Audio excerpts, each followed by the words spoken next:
Hello दोस्तों, स्वागत है आपका हमारे चैनल मूवी समरी पर। आज मैं आपको बताऊंगा एक नई रिलीज वेब सीरीज के बारे में जिसका नाम है scam 1992 the Harshad Mehta story. Directed by Hansal Mehta. कलाकार प्रतीक गांधी, श्रेया धनवंतरी, शारिब हाशमी, निखिल द्विवेदी और Rajat Kapoor. OTT platform Sony LIV. Aligarh और मार्ता शाहिद जैसी सत्य घटनाओं और किरदारों पर फिल्में बना चुके निर्देशक हंसल मेहता इस बार दलाल, स्ट्रीट का चीता, बेताज बादशाह और शेयर मार्केट का अमिताभ बच्चन कहे जाने वाले हर्षद मेहता की कहानी को लेकर हमारे सामने आए हैं, जिसका नाम देश के सबसे बड़े घोटालों में से जुड़ा था, जिसकी चर्चा ने वर्ष 1992 में सबके होश उड़ा दिए थे। 9 एपिसोड की इस कहानी को रोचक प्रस्तुति और उम्दा कलाकारों के जरिए पेश किया गया है, जो इस वेब सीरीज को उम्दा बनाता है। खास बात यह है कि शेयर मार्केट में आपकी दिलचस्पी हो या ना हो, फिर भी आपको यह सीरीज निराश नहीं करेगी।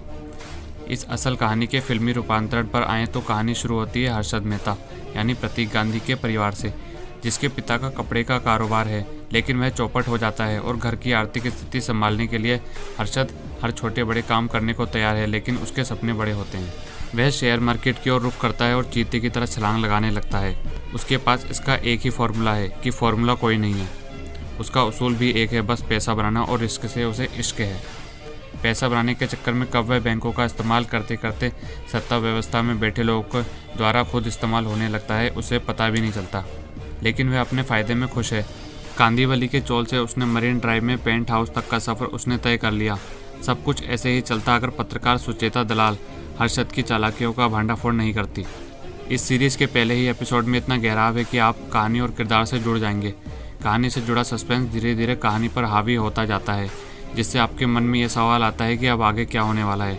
फिर चाहे हर्षद की जर्नी हो या फिर खोजी पत्रकार सुचेता द्वारा हर्षद की खबर को अखबार के पन्ने पर सही जगह दिलाने का संघर्ष, सब रोमांच को बढ़ाते हैं। यह इस सीरीज़ की सबसे बड़ी खासियत है।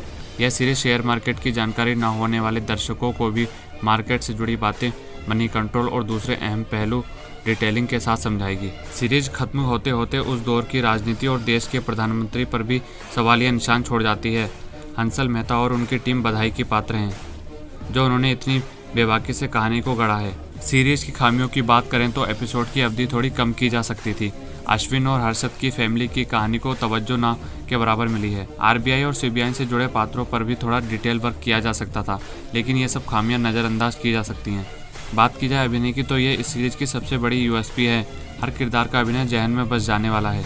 प्रतीक गांधी ने हर्षद के किरदार को कमाल का निभाया है। उनकी body language, dialogue delivery, getup सब उम्दा हैं। श्रेया ने खोजी पत्रकार सुचेता दलाल का किरदार उम्दा ढंग से जिया है। उस दौर का पारदर्शी जर्नलिज्म ये किरदार बखूबी सामने लाता है। सारिब ने छोटी उपस्थिति में भी कमाल का काम किया है। बाकी के कलाकारों में ललित, अनंत, रजत, निखिल द्विवेदी का अभिनय भी याद रह जाता है। सीरीज़ के दूसरे पहलुओं पर आएँ तो वेब सीरीज़ के संवाद दमदार हैं। हाँ, गाली भी हैं, सिनेमेटोग्राफी भी अच्छी है। चाहे स्पोर्ट्स से लेकर स्टॉक मार्केट के पूरे माहौल को बखूबी उतारा है। 80 और 90 के दशक की छाप कहानी और किरदार दोनों पर नजर आती है। मैं इस वेब सीरीज़ को दूंगा 3.5 आउट ऑफ 5 स्टार। तो हमारे साथ बने रहने के लिए और इस तरह की फिल्मों और वेब सीरीज़ के रिव्यू के लिए आप हमारे चैनल को सब्सक्राइब कर सकते हैं। धन्यवाद।